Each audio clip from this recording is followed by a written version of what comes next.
Assalamualaikum warahmatullahi wabarakatuh. Perkenalkan, nama saya Nafa Putri Deli dengan NIM 22016044, Prodi Pendidikan Bahasa dan Sastra Indonesia. Kali ini saya akan menjelaskan tentang penyiar atau menyiar dalam keterampilan berbicara. Sekarang kita akan membahas yang pertama, yaitu bahasa penyiar.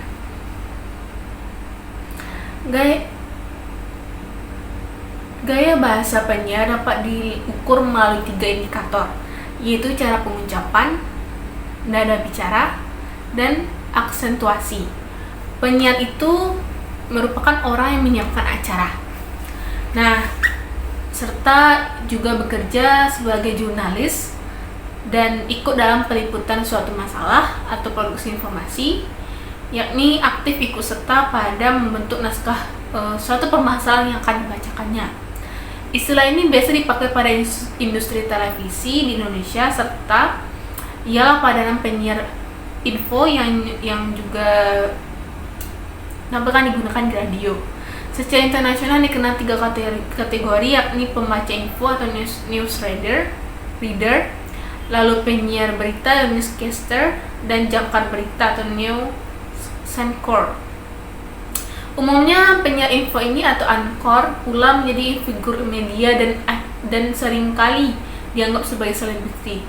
Stasiun televisi umumnya membutuhkan figur media ini buat mempromosikan suatu produk siaran seperti acara informasi pagi, majalah informasi televisi, dan sebagainya.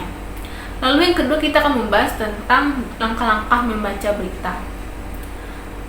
Apa yang digunakan untuk melacak hal atau peristiwa yang terjadi? Lalu siapa untuk melacak orang, atau termasuk yang bukan manusia yang terlibat dalam peristiwa? Kapan untuk melacak waktu peristiwa terjadi? Lalu di mana untuk melacak tempat peristiwa terjadi, dan mengapa untuk melacak sebab terjadinya peristiwa itu, dan bagaimana untuk melacak solusi dalam peristiwa itu. Jadi dalam langkah-langkah membaca berita ini ada 5W1H. Jadi 5W1H ini berguna untuk langkah-langkah membaca berita: apa, bagaimana, siapa, kapan, mengapa, dan kapan gitu kan. Lalu dengan demikian, jawaban atas pertanyaan tersebut sebenarnya merupakan gambaran pokok-pokok isi berita. Oleh karena itu, untuk mendapatkan pokok-pokok isi berita dari suatu kabar, pembaca berita dapat mencari jawaban dari sejumlah pertanyaan itu. Berarti dari 5W1H itu tersebut. Lalu yang ketiga, yaitu kita akan membahas tentang naskah berita. Yang pertama itu judul atau headline. Judul merupakan kata kunci yang mewakili keseluruhan isi berita. Dalam teks berita, judul biasanya memuat tentang kejadian yang akan dibahas. Yang kedua yaitu teras atau lead. Teks berita atau lead ini adalah bagian yang penting dalam berita. Lead terletak pada paragraf pertama dalam teks berita. Jadi ini termasuk sedikit pembukaan atau menguak suatu permasalahan dalam berita tersebut. Lalu yang ketiga itu tubuh atau body dalam berita. Tubuh berita merupakan kelanjutan dari isi berita. Berita akan dibahas lebih serincinya, lebih detail secara keseluruhan pada bagian ini.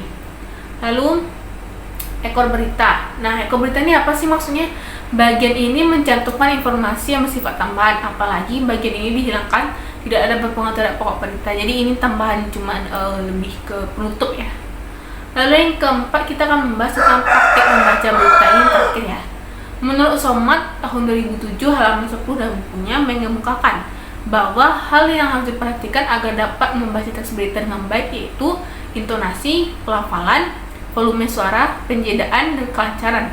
Jenis pembacaan ini bertujuan untuk melatih keterampilan siswa dalam memahami teks berita dengan cara mengidentifikasi dan membacakan teks berita tersebut dengan informasi dengan intonasi yang tepat dan hafalan yang tepat.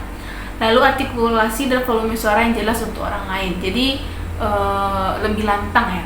Selain itu, untuk mengembangkan potensi mereka dalam bidang ketatabahasaan, memberikan kepercayaan diri dan melatih mereka dalam berbicara atau berkomunikasi dengan baik dan lancar agar tidak gugup bisa jadi.